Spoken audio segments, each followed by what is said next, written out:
He is Christian Neuvillette. He's a new recruit in your regiment. Of course he is. A woman like Roxanne wants wit, romance, poetry. I don't know how to speak romantically. I am a poet. My words upon your lips.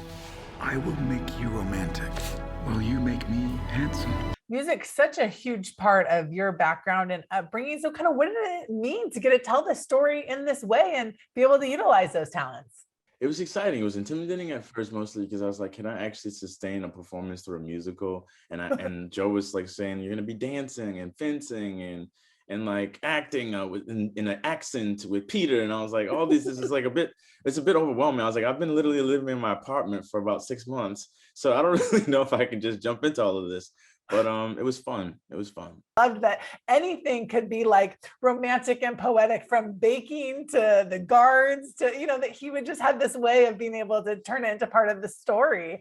How much of that did you feel or were you able to like build off of during the performances?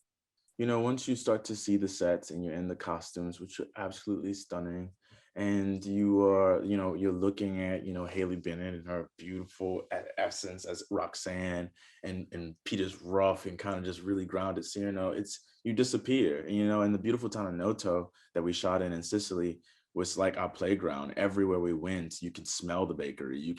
We were walking on cobblestone every day. We were literally, the whole city was our set. So we honestly, me and Haley started just dressing in the costumes on off days. We just thought it was fun.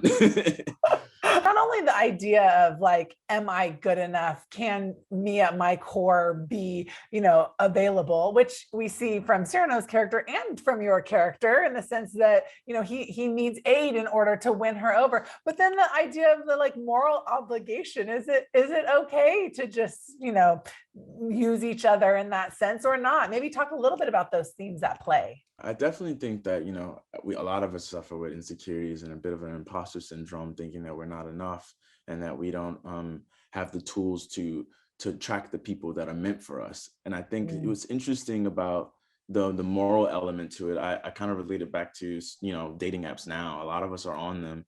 And a lot of us, we swipe, it's based off appearance. And, me and my buddies are guilty.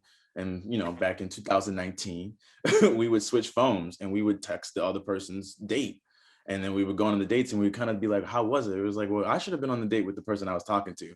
But then that person did not perceive me as the person that they wanted to date. So it's interesting because it's a lot of it's the idea we have of who we should be with versus who we should actually be with. And that's a lot of like inside stuff that we haven't figured out yet. And I think that's what the movie really kind of taps into beautifully.